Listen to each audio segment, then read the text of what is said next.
Happy Saturday. It's that time of year again. How to Win with Kruleboyz February 2025. This is, of course, after the book has been out. Thanks to all my patrons. Thanks to Wybarian for the art. Thanks to Baron of Dice for supporting the channel. Go get 5% off your order using code MDG. Before we start, I just want to acknowledge that Kruleboyz are in a really rough spot. If you're listening to this video right now, chances are you're a die-hard Kruleboyz fan who just wants to put your favorite models on the table and have a good time. So before I get into all of the, here's the best way to play this army competitively, if that's not you, you should just play the models that you have and play the style that you want. If you're a Kruleboyz player right now, you're probably not a hyper competitively focused player. So take everything with what I'm going to say with a grain of sand or salt or whatever it is, however you prefer to take things. Okay? Good. So army overview. What's this army look like from a bird's eye view? Well, we rely on some mortal wound output, but poor base saves, and it says no wards, but generally we have no wards. We rely on save stacking minus to hit, but we're very glass cannon, and this army really struggles with the damage output right now. So no matter what kind of list you're going to write, you have to think about how you're actually going to do damage to your opponent. It's very important. Okay, we can build incredibly high mobility. Kragnos, Field Marshal, and Marshkrala can give us like 3d6 charges, run in charge, plus move to our infantry. We can be highly mobile if we want to be. This army also has a very high skill ceiling. You can't be making mistakes. If you're making mistakes with this army, you're going to lose. And we also have some seriously good anti-monster tech. Monster-Killist might be the best anti-monster unit in the game. Shutting off rampages and giving strike last and having an additional rend. Pretty strong. Same with Killbow. Killbow's also very good. And Gobsprak has an anti-monster spell, which is pretty good.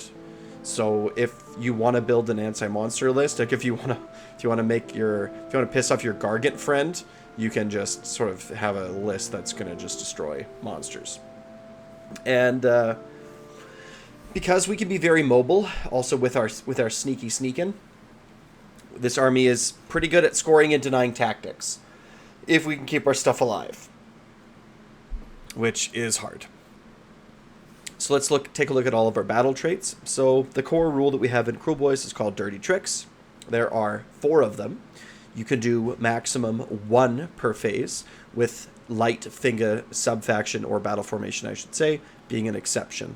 So the first one is Venom Encrusted Weapons. We get it once per turn army in our hero phase. Sneaky Sneakin', which is the same, once per turn army in our hero phase. It's important to note right now that you can only do either Venom Encrusted Weapons or Sneaky Sneakin'. You can't do both. You can only pick 1 per phase.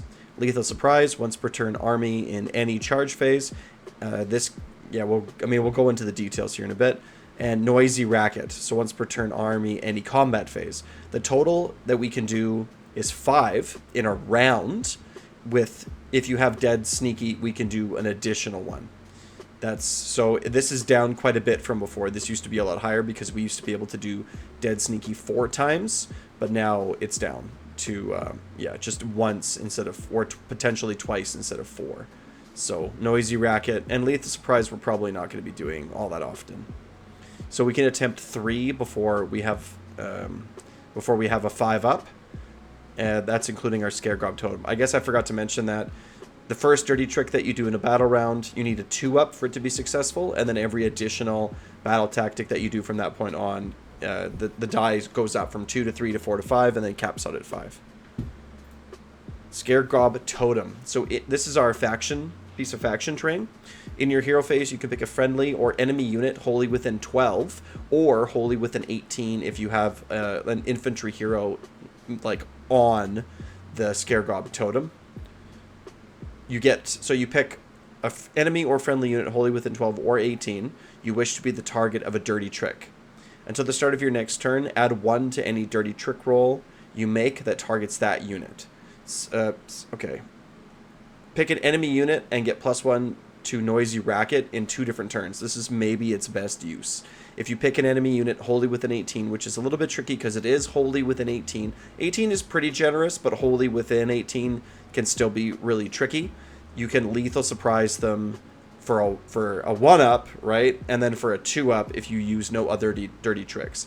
So the Skaregob totem can be very good at giving reliable strike last, which might be its best use, maybe. Or you can also pick a friendly unit and get +1 to sneaky sneak in, so you can have some pretty reliable sneaks early in the game before you really get into combat, which is nice.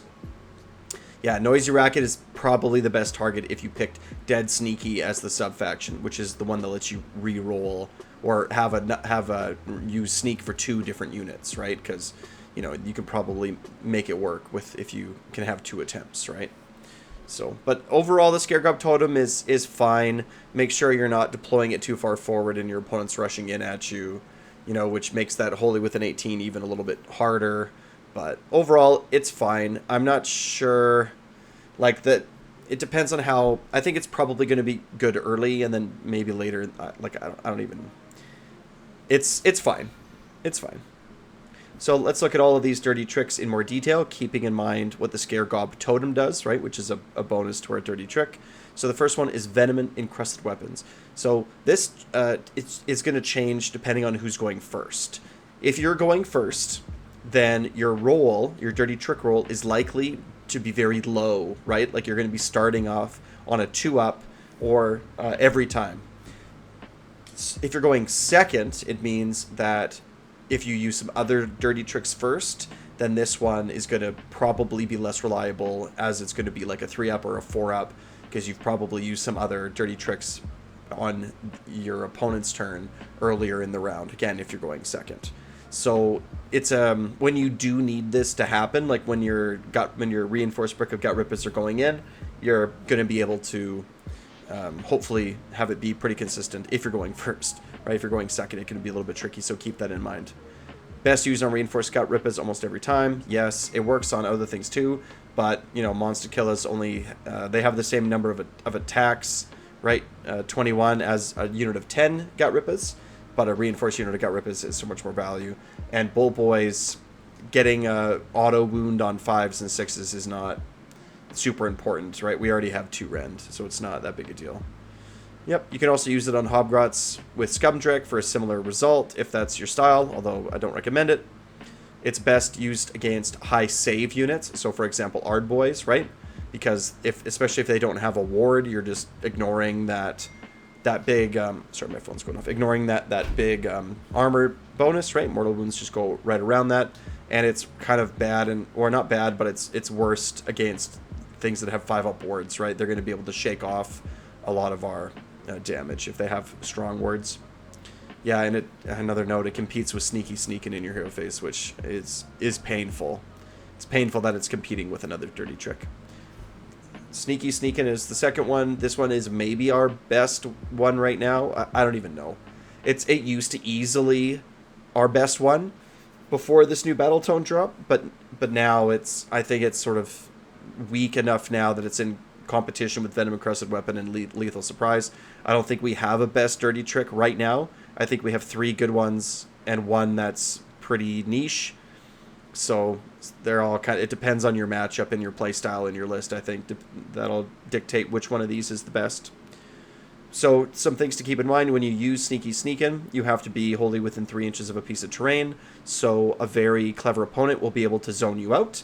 They'll be able to put their models in and easily measure in such a way that you will lose choices for where you want to be Sneaky Sneakin'. So this is best done early. But once people have played a couple of games against Kruleboyz and they understand how your teleports work, then they become a lot harder to use.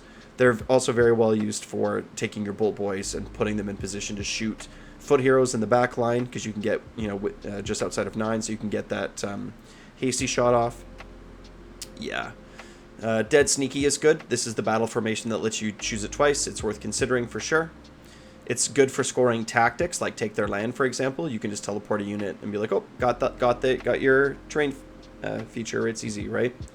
You can also sneak a Swamp Calla Shaman into a better position before casting. This is something that is only possible after this change to Sneaky Sneakin' because it happens in your hero phase.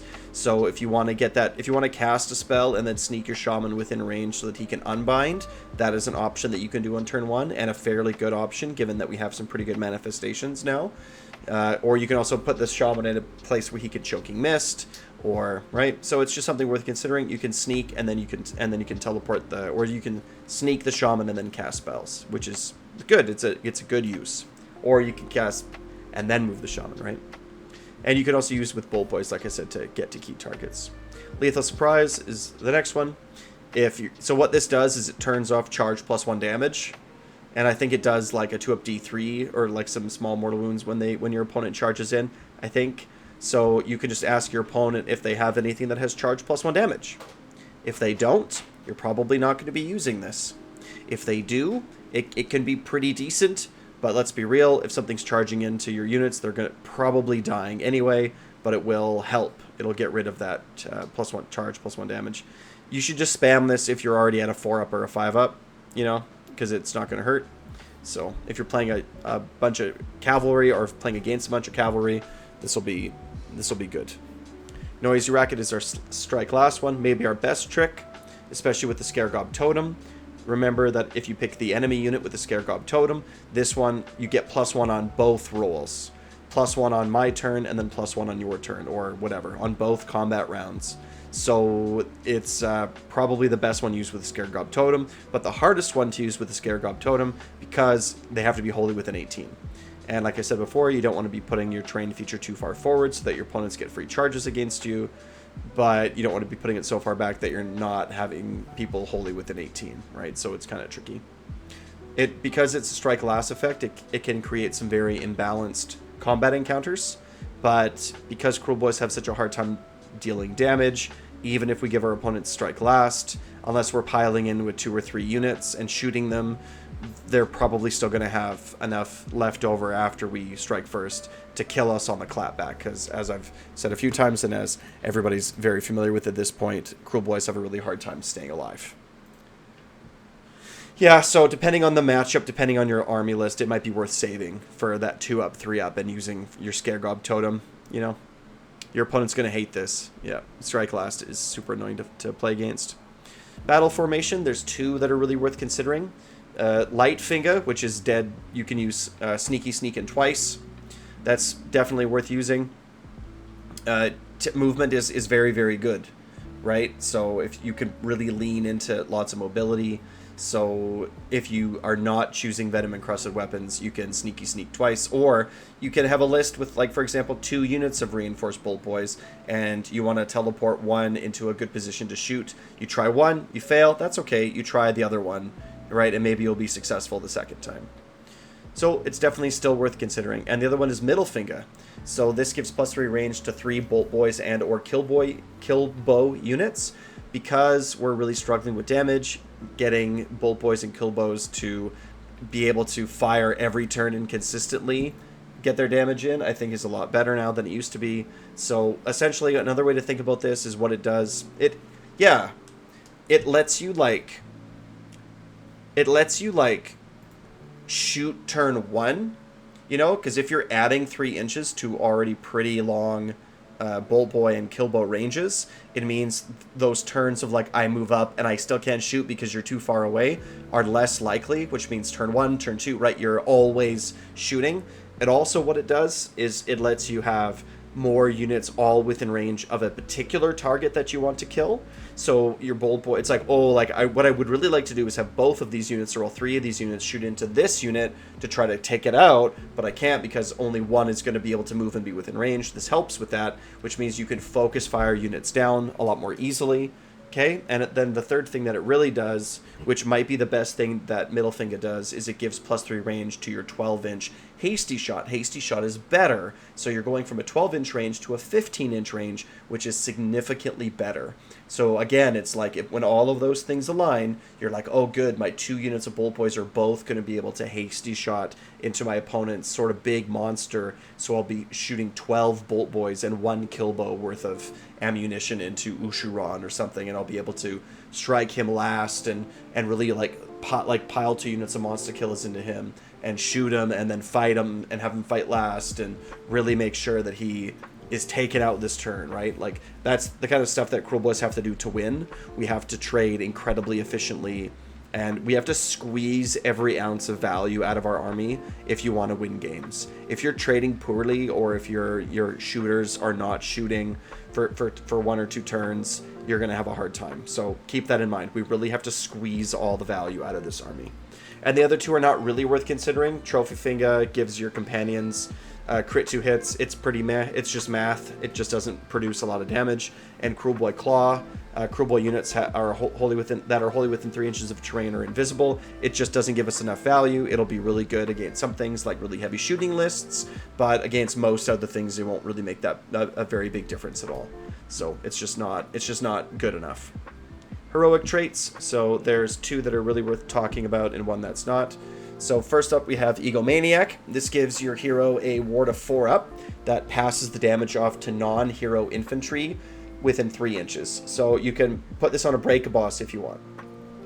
And the Break-a-Boss can have this 4 up ward where it passes off its wounds. So let's say a reinforced unit of Gut Rippers or anything, right? Monster Killers. And it's good on the Break-a-Boss in particular because the Break-a-Boss heals. So if any unit healing gets better if you have wards, because for example with this 4 up ward, the Break-a-Boss is going to ignore roughly half of the damage. So then if you heal 2, your opponent has to deal 4 damage to the Break-a-Boss to hurt that 2. So it's almost like, in theory, doubling the healing if you have a 4 up ward.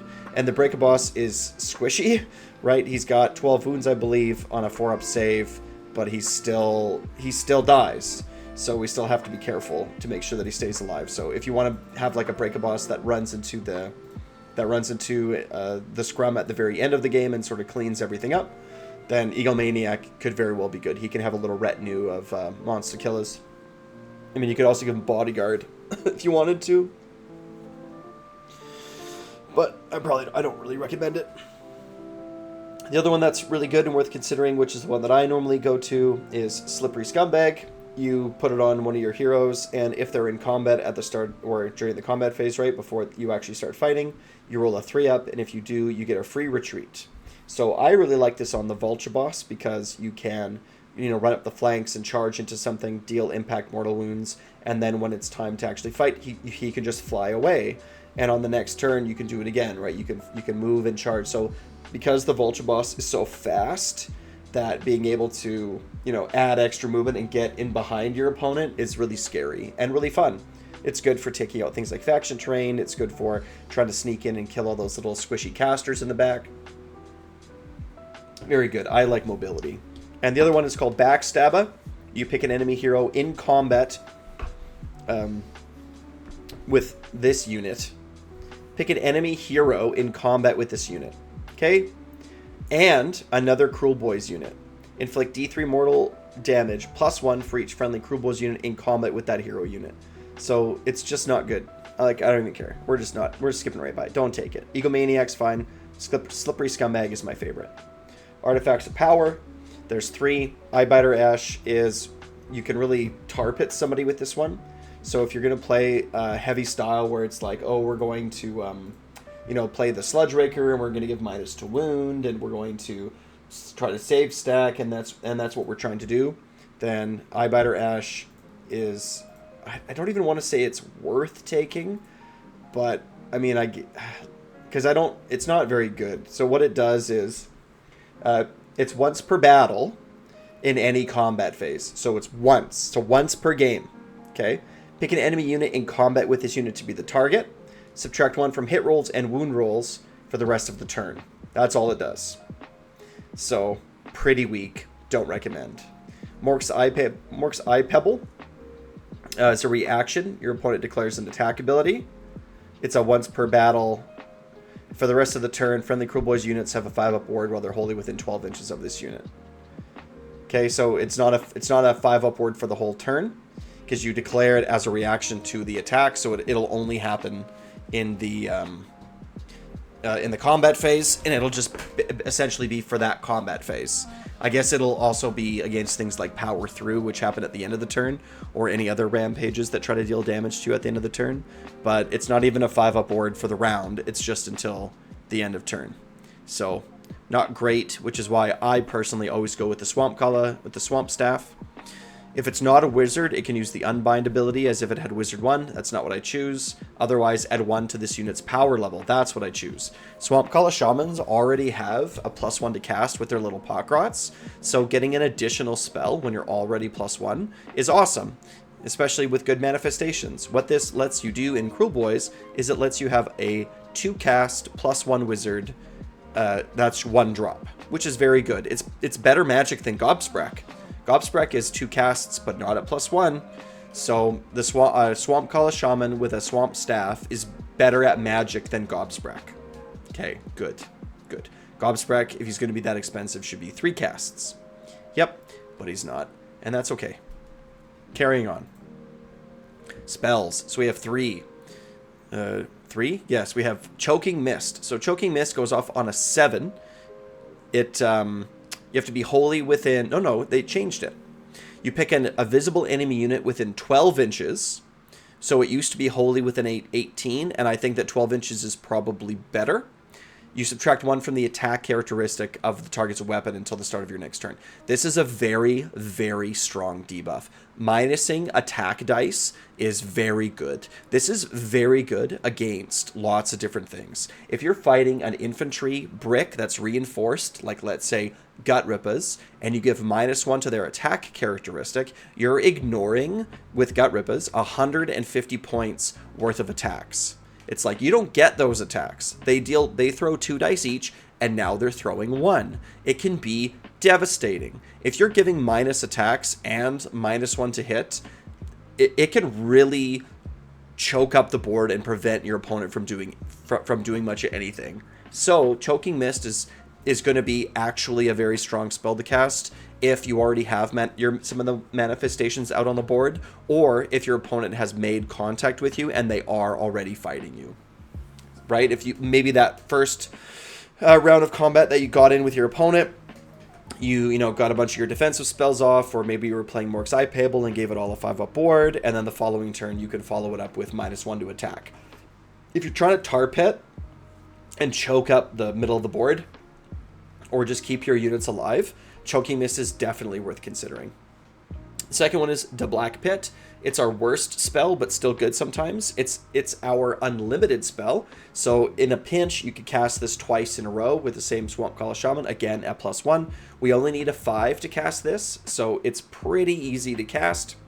You roll a number of dice equal to the number of models in the enemy unit, and they have to be within 18 inches, so not wholly within, just within 18 inches. So it's a pretty generous range, and for every 6, it's 1 mortal. Gravetide is every 5, it's 1 mortal, so this is a lot weaker. It's like I said, it's our worst spell, but because it's unlimited, and if we really needed it, like if our opponent has a brick of 40 infantry, right? That means that we're going to roll 40 dice, and for every 6. So it's not a lot. It's not going to be a lot of mortal wounds, but it will be some mortal damage. It will be some mortal damage. So when it's just a tool in the toolbox. If you really need to use it, it's there to use. So keep it in mind, And the last spell is Mork's Cunnin. This is Old Mystic Shield. We need a 6 to cast it. We pick a friendly unit that is wholly within 12. And then they get +1 to save rolls. The Shaman also gives out a +1 to save on a 2-up. It used to be a 3-up in the index, and now it's a 2-up. So with this spell and with the Shaman's 2-up, it's relatively easy to stack +2 or +3 with all-out defense saves on a unit of Gut Rippers. Then, right, if we also give -1 to the attack characteristic, we can give -1 to wound with Sludge Raker, right? But when all of these things go off, we can be kind of tanky, but we need all these things to go off, and they're never all going off. It's just how the game works, right? It's a dice game. So, overall, pretty good spells. Pretty good spells. Choky Mist is very strong. +1 to save is really good in the army. It's good. Manifestations. Gorkamorka, most fun and best lore. I really like taking the manifestations of Gorkamorka. I like that our in-house manifestations are good and strong, and they're fun. They're cheap, right? I think they're great. I like taking them. If you're not going to take the manifestations of Gorkamorka, Morbid Conjurations, Primal Energy, and Kronspine are all worth considering. Kronspine is good because it does cast on an 8, but we do have a +1 shaman. So if you have a place of power, suddenly it's going off on 6 on the dice, and that's good. And you know, if you want to maybe cast some of your actual spells, you know, Kronspine is worth doing, because when he comes out, he's very impactful. And manifestations are everywhere, so if he can run off and eat other people's manifestations, it's a lot of fun, right? The Foot of Gork goes off on a 7. What it does is it subtracts 1 from the charge dice of your opponent until the beginning of your next turn. So when you use the ability to move the foot and stomp, then your opponent is still going to get -1 charge dice when they come at you on their turn. So it's very good at keeping things out of combat with us, which is something that we kind of want to do. If we can prevent our opponent from getting to us and connecting with us for 1 extra turn, that's 1 extra turn that we're going to be able to keep all of our things alive. So if we have board control, if we're playing a very mobile army, if we're standing on the circles and we can keep our opponent away from us for 1 extra turn, that's good. We're winning. It's 1 extra turn that our shooting can do its thing, right? Because don't forget that if you lose a charge dice, there's a 33% chance that you fail a 3-inch charge. So that feels good. That feels good. Next one up is Gork Rora. Super fun and excellent for consistency. What this one does is you pick a number 1 or 2, and then you either are going to deal 1 or 2 mortal wounds to yourself, maybe on a roll of a 1 or a 2 for each of the 2 dice that you roll, if you choose to. You can also choose 1, and then you get +1 to cast, but you also only roll 1 die. But more likely is your shaman is going to come out of there with 1 mortal wound and +2 to cast. And then the Gork Rora also gives +1 charge in its I think it's a 12-inch bubble around it. So you can have a +3 to cast Shaman. Seems pretty good.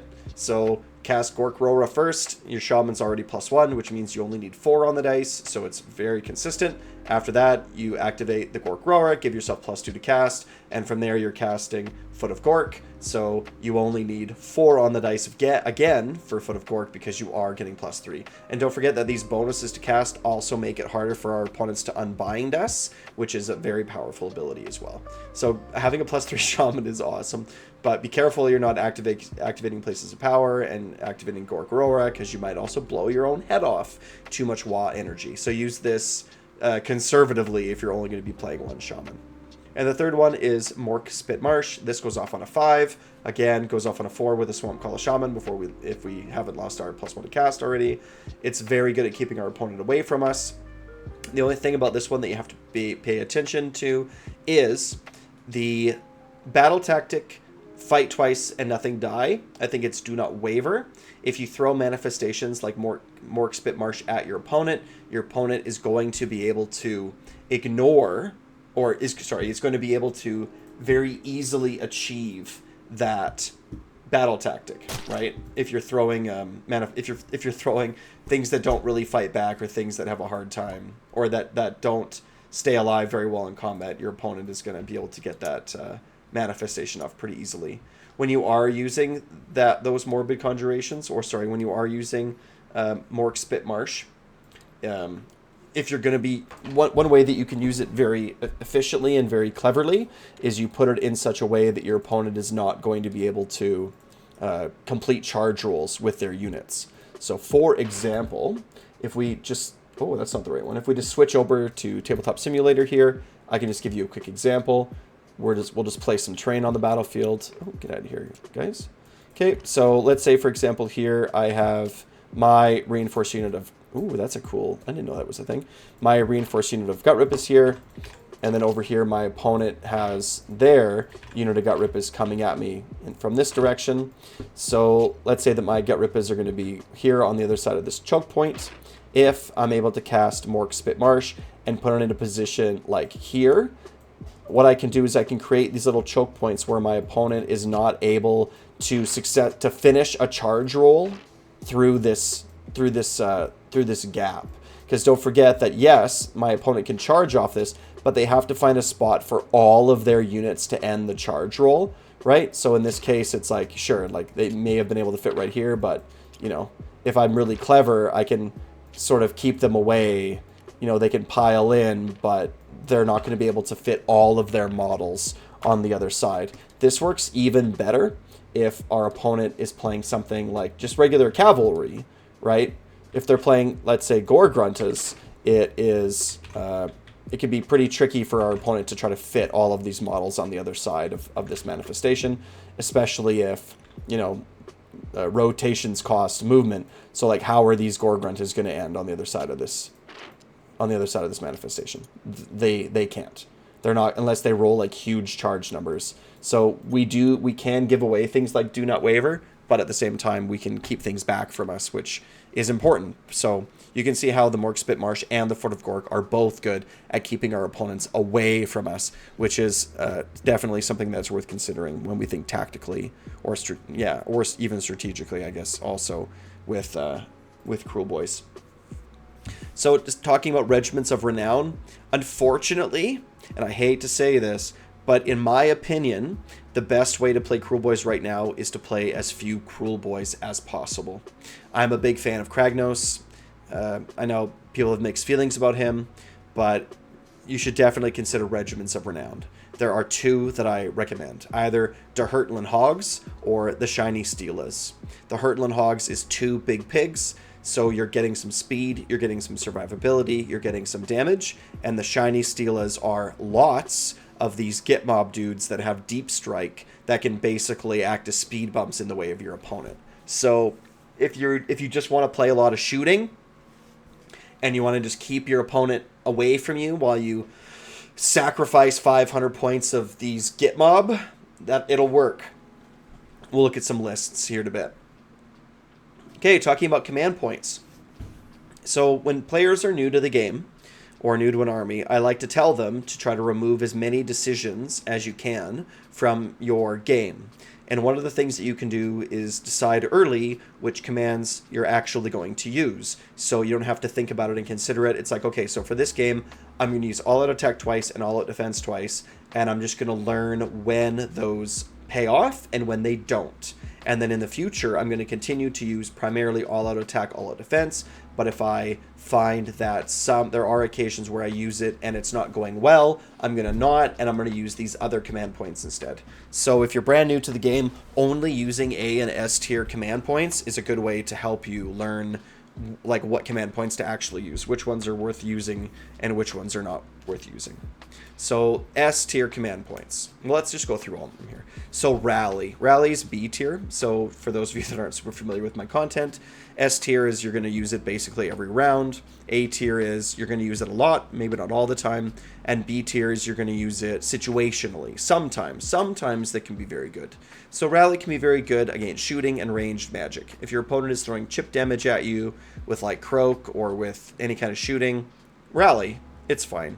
But you're not going to be using it a lot. Magical Intervention, I said, is A tier. Throwing manifestations out in your opponent's turn is very strong. It's just very strong. Even Kronspine. If you have +2 to cast with a Shaman because of a place of power, Kronspine casts on a 7. They can be very scary on your opponent's first turn if you throw out a Kronspine. Redeploy is A tier. Our Vulture Boss has a thing. I think is it for infantry or is it just for Gut Rippas? I think it's for infantry, where you get that minimum redeploy, right? That minimum redeploy on a 4. Is that what it is? Yeah. Yeah, it's Gut Rippas that are wholly within 12.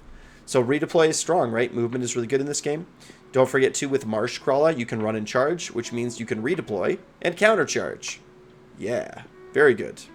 At the double, you're going to use this if you need to score a command point, right? At the double is you get a 6-inch run. So if you need to score a command point, it's good. A lot of the time, it's probably not going to be good. You can also use this with a Marsh Crawler, right? You get run and charge, which means your reinforced units of Gut Rippers for a command point can go 11 inches, and then charge 13 inches with Field Sergeant. Now you can see why I like the mobility. You can go 13 inches with Field Sergeant, and then 3d6 charge for a rough total of 23 inches with Kragnos, Field Sergeant, and Marsh Crawler. We can get a lot of mobility in this army. Covering fire is good if you have priority target on some Bolt Boys and they're within range of something that you want to shoot. This is going to be very good. If you have priority target on Bolt Boys and they didn't move or weren't set up this turn, which is not likely because you're not setting up on your opponent's turn and not moving on your opponent's turn, so it's very likely that you didn't move the Bolt Boys.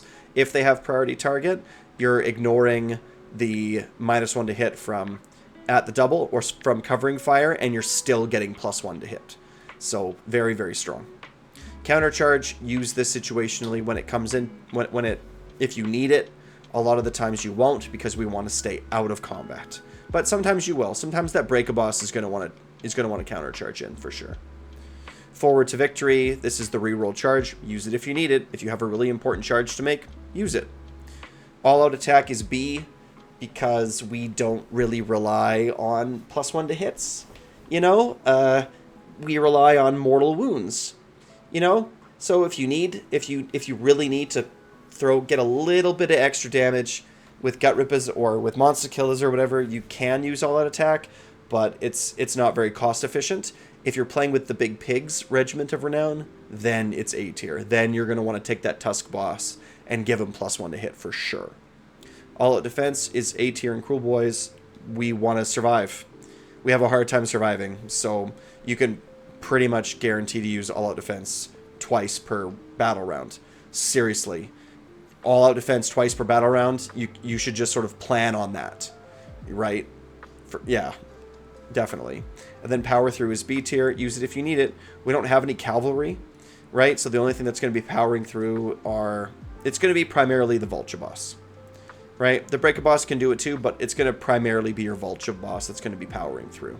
This is if you failed like that Slippery Scumbag roll and you need to be somewhere else.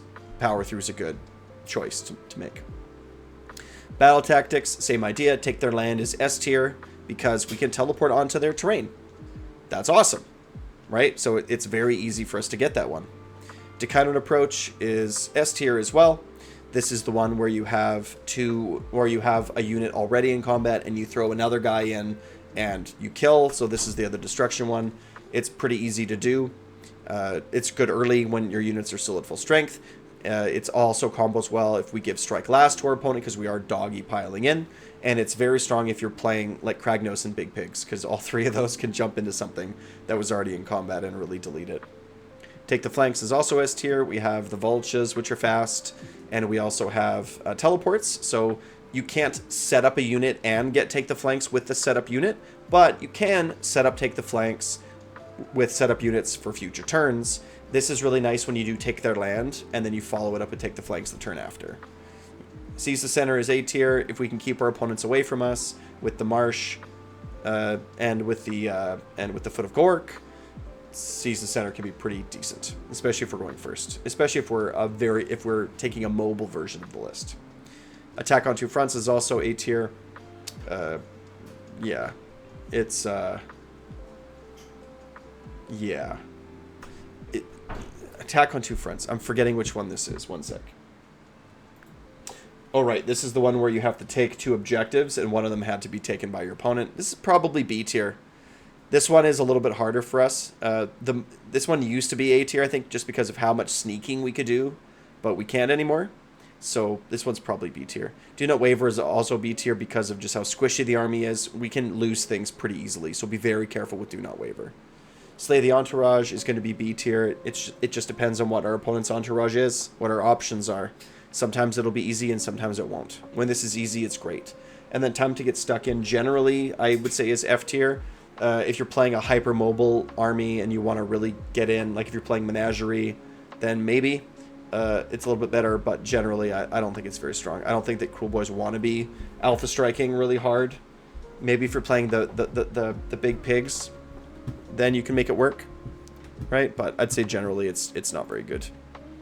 Okay, for Honor Guard, there's lots of choices. Priority Target Boltboys, I think, are still the clear winner. There's not a lot of good options for us. Bodyguard is interesting if you really want to lean into a heavy tar pit style. I think that you can make an argument for Bodyguard. If you're, oh, my Sludge Raker also has Bodyguard with reinforced gut rippers, but it doesn't feel very strong. It's better in Menagerie, I think, because of that 3-inch move. You should check out my interview with Will that I did. Very fun time. Special assignment is fine if the other, it says other two, but if the other ones suck, then you can take special assignment. You know, this is, you just pick whatever it is you need, a little bit of rend, and off you go. But again, our units don't rely on actual combat attacks. They're mortal wounds, right? We're skipping over that part of the game, so it's pretty meh.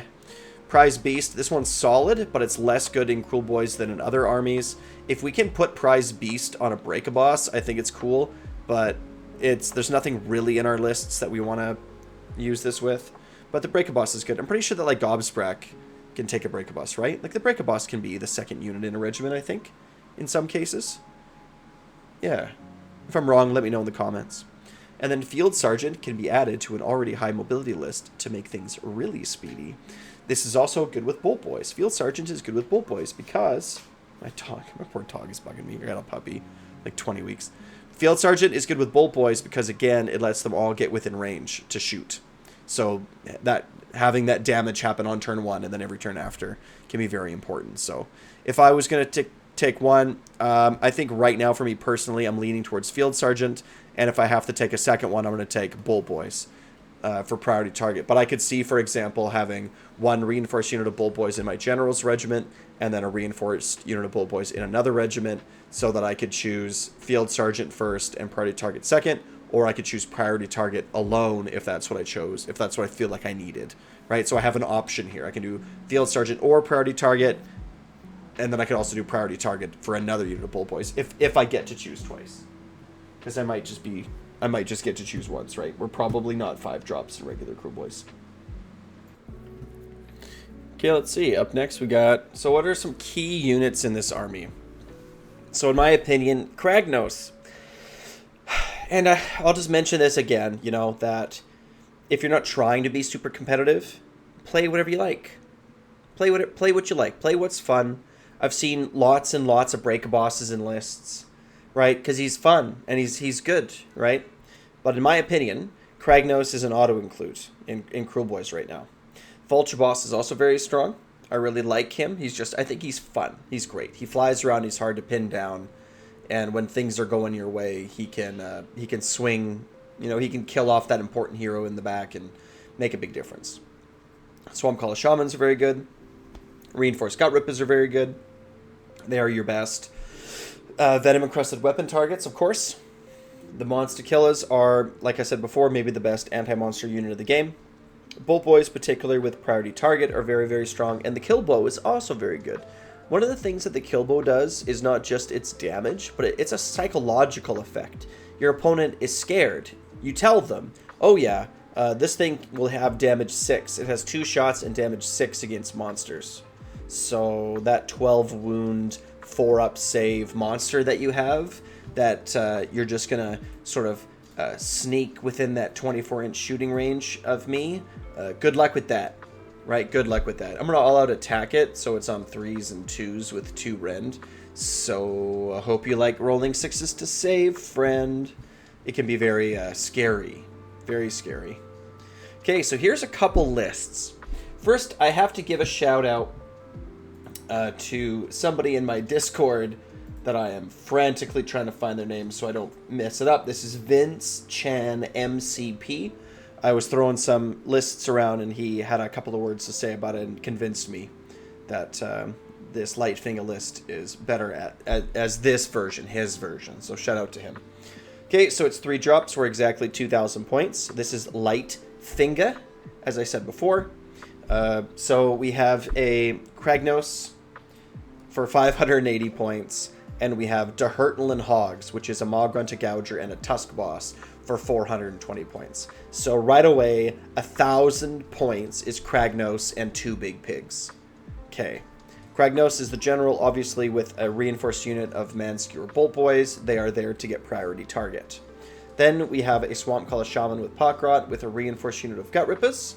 which will probably get the +1 rend if we have to pick a second Honor Guard. And then also 3 units of Monster Killers. So it's, you know, Gut Rippers, Monster Killers, Monster Killers, Monster Killers is sort of our infantry block. And then, like I said, we have the Hurtling Hogs. So the plan with this list is we're going to have Bolt Boy shooting, Swamp Color Shaman throwing out manifestations, and then 3 units of Monster Killers, which we're going to try to grab objectives and screen, while Kragnos and the 2 big pigs pig pile on things from one side of the board to the other. So if you check out my Iron Jaws interview with Aaron Newbaum, he ran a Iron Jaws list at LVO that was a whole bunch of big pigs, maw crushes, all good stuff, and Kragnos. And he described a tactic where you take Kragnos and a couple of big pigs, and all 3 of them together jump on top of 1 unit, maybe on the left flank or the right flank, probably not up the middle, and delete that unit. This works well in Kruleboyz, especially if you're able to give that enemy unit strike last. Then all of your units can strike last. Also, don't forget that the Maw-Gruncha Gouger has a rampage on his War Scroll that gives strike last. So if you're jumping in with all of these things, right, the Tusk Boss has a rampage which gives an additional momentum score to the Gouger, and the Gouger's momentum score affects the rampage for strike last. So if you can jump Kragnos and the 2 big pigs on something, you'll probably delete it. And the idea is that you're going to trade really efficiently with your pig pile, and not very efficiently with your monster killers and your gut rippers, right? The Swamp Collar Shaman can give them that +2 to save, right? With the -1, all of those things. But then the pig pile is the thing that's going to, from round 1, round 2, round 3, is going to just move around the battlefield, killing things and trading effectively. And then by the end of the game, round 4, round 5, hopefully Kragnos is still fully healthy because he hasn't really had to fight anything, and he's had these 2 big pigs as buffers between him and things that would do him harm, and then he's able to clean up the rest of the battlefield.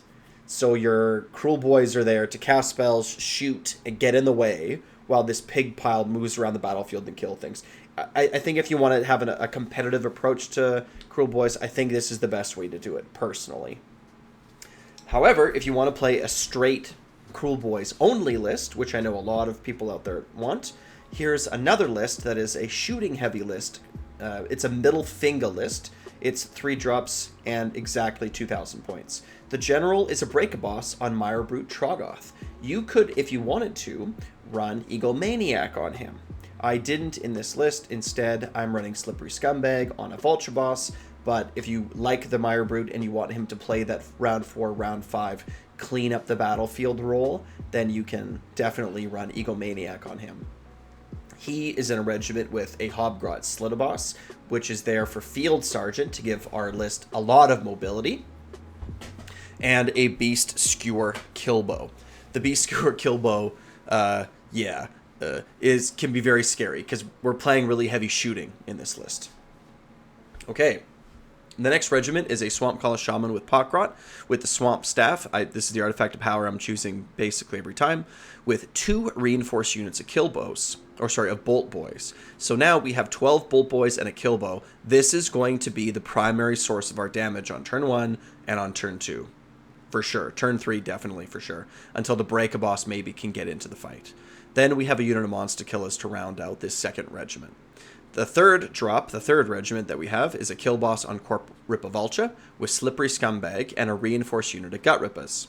We're also then running a Marsh Crawler Sloggoth to give run in charge to all of our infantry units, and then another last unit of Monster Killers. So if we were to look at it on the battlefield, I'm just going to show this one because I feel like playing a regular Kruleboyz list is a lot trickier. So if we're looking at this on a... Oops, I should not have done that. If we're looking at this on a battlefield, let's see. We have, let's say, Orcs, Kruleboyz. This list will look like this. On one side, we have a Kill Boss, right on a flank. We have a reinforced unit of Gut Rippers that's going to be in the front. We also have 2 units of Monster Killers which are going to sort of be on their flanks. These guys are here to grab objectives and to do other annoying things.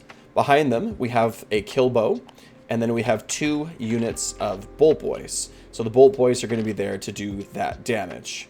Then, in the center, we have a break-a-boss, and then I don't think I have a slit-a-boss model for TTS, so I'm just going to use a merc knob. If I had 20 more points in this list, the merc knob would be the field sergeant instead. The merc knob makes a better field sergeant than the slit-a-boss, but the slit-a-boss is cheaper. So here's what the list looks like. We can also take... We're probably going to have a unit of monster killers more on the flank, right? And this is sort of what the army looks like. And the break-a-boss is, like I said, there for the end of the game to really get in there and smash. You could, yeah, like, there's definitely still some play with this list. But if I was going to play a Kruleboyz list, oh, and then, of course, the Swamp Collar Shaman, which I don't have. He's hiding here over in this pile over to the side. Okay, so Slit-a-Boss, and Swamp Collar Shaman. So the list, I think it looks pretty good. Like, I like this list. If I was going to play a straight-up Kruleboyz list right now, this is what I would do. But as I said before, that's not really my interest at the moment, right? What I really want to be doing right now is playing Kragnos, a couple of big pigs, right? Like, just look at the way that these armies look on the table. Right, here's my Kragnos. And then what else did I have? Swamp Collar Shaman with Pokrot. Let's actually grab one. So we are looking proper. Reinforced unit of Gut Rippers. It's so fast. Oh yeah, this one also has a Marsh Crawler. I knew I was forgetting something. I'm like, this looks a little light. Yeah, Field Sergeant, Marsh Crawler. Yep, like it's pretty fast. You know, it's pretty fast. Gut Rippers, and then we have 3 units of Monster Killers just sort of like getting in the way wherever they happen to go. And then a reinforced unit of Bolt Boys. Get out of here, Break Boss. Yep, Kragnos, Bolt Boys, Swamp Collar, Monster Killers, Monster Killers, Monster Killers, 2 big pigs. So you can kind of see the difference in these lists, right? The way that they're going to work. It's like, obviously, for the one with Kragnos, it's like this brick of scariness, right? And then a bunch of stuff that's going to get in the way. Really, the way that we'd probably position it more in a way like this, where the Gut Rippers are going up the middle, right? And then we sort of have like our flankers, and the Bolt Boys are going to sit in the back here and shoot the whole time, as opposed to a list that's straight up Kruleboyz, where we're relying way more. We have a lot more shooting to be our damage. I said at the beginning of the video that you need to really think about how you're going to be dealing damage with this army. So it's either, in my view, it's either going to be a bunch of shooting, and you're going to play things that get in the way, or it's going to be a bunch of like big pigs and Kragnos as your way of dealing damage, and then a bunch of stuff that's going to get in the way. If you play the like the dogs instead of the hogs, the dogs are a little bit more expensive, but I think the dogs work better in a list like this. You end up running, instead of running like Gut Rippers and Monster Killers, right? Like you or even the Marsh Crawler, because you no longer need the run and charge, right? Because everything, all the get mob stuff is deep striking and getting in the way as opposed to charging in. So instead of the Marsh Crawler and maybe some Monster Killers, you're running those get mob instead. But it'll probably be, because it's 500 points, so the reinforced unit of Gut Rippers and the Marsh Crawler itself is 450 points, so you're still 50 points down. So I don't know exactly what that list would look like. It probably means a downgrading of the kill boss to something else, probably. Yep, and if you wanted to, you could even go super mobile, and you could do a Field Sergeant with Marsh Crawler and Kragnos. Yep, if you're doing that list, it's probably just a lots of Monster Killers, right? And so you're going to just throw things into really bad positions that your opponent doesn't want them to be in. So, but those are 2 list ideas. 2 kind of different ways to play. Either shooting heavy, right? Or Kragnos and big pigs, I think, are the 2 kind of ways that you can make Kruleboyz work right now. But again, you know, take what you want. So deployment. We're a very reactive army, so we need to deploy as such. Keep in mind that Sneaky Sneakin' can be used to reposition many of our units, and you can use this to give false information to your opponent. Look, I'm over here. No, wait, I'm over there. Be mindful of ranges of your opponent and make sure that you stay safe. At the beginning of the game, ask your opponent, how long, do you have any shooting? What's the range on your shooting, including your movement? If you can move 5 inches and shoot 18 inches, It's a 23-inch threat range. Deploy smart. Does your opponent have run and charge? Do they have 3d6 charge? Do they have any teleports? What's their scariest hammer? Deploy out of range of what your opponent is putting on the table. Make sure that you're staying safe.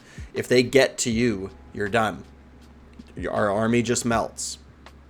Keep tactics in mind when you're deploying. Are you seizing the center? Are you taking the flanks? What's your first battle tactic going to be?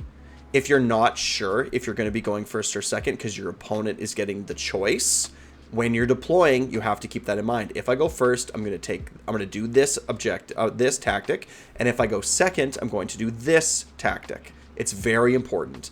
I've played so many games where on turn 1, I'm like, oh, I can't score a tactic because I deployed dumb. I didn't deploy to score. I deployed for other reasons, but not to score. Keep that in mind. If you are a defender, check for your 3-inch wholly within terrain rule, as well as the 130mm base for Vulture to pass through. So this is if you're setting up the terrain. If you get to set up the terrain, right, make sure that if your Vulture boss wants to take the flanks, that there's room for him. It's happened to me a lot of times. I can't get just past the line because of the terrain, and I can't get completely over the piece of terrain because the Vulture boss's base is really big. So if you're a defender and you're setting up the territories, keep that in mind. You know, you can move it over a little bit. That's okay. That's the advantage of the defender, is that you get to squish and move around the terrain a little bit, right? You're obviously going to be following those deployment cards, which, but you can just sort of like give it a little nudge when you need to. That's the advantage of being the defender. And also like what pieces of terrain you can actually teleport onto, and, like you can turn them so that, you have it's harder for your opponent to zone them out. Like it's not cheating. It's not bad play. That is what the advantage of the defender is. You can push it too far where you're not playing in good faith, right? Like, that's definitely true, but giving it a little half-inch touch here and there is totally fine. Yeah. Scary. Scary playing Kruleboyz. So, overall, Kruleboyz is a very glass cannony army. We're in a tough spot right now. Play what's fun. Have a good time with it. Playing Kruleboyz is going to make you a better player in Age of Sigmar. I guarantee it. Like I said many, many times, I used to say this in third all the time, and I'm sad I have to start saying it again, but we have to squeeze every last bit of value out of this army if we're going to make it work. So by playing this army and learning how to extract maximum value and being punished really hard for your mistakes is going to make you into a better player. When Kruleboyz get another rework, I guess, next Battle Tome, Lord help us, hopefully we're able to have a super strong book, and you're going to be one of the best players in your club. But until then, like, subscribe. Wah.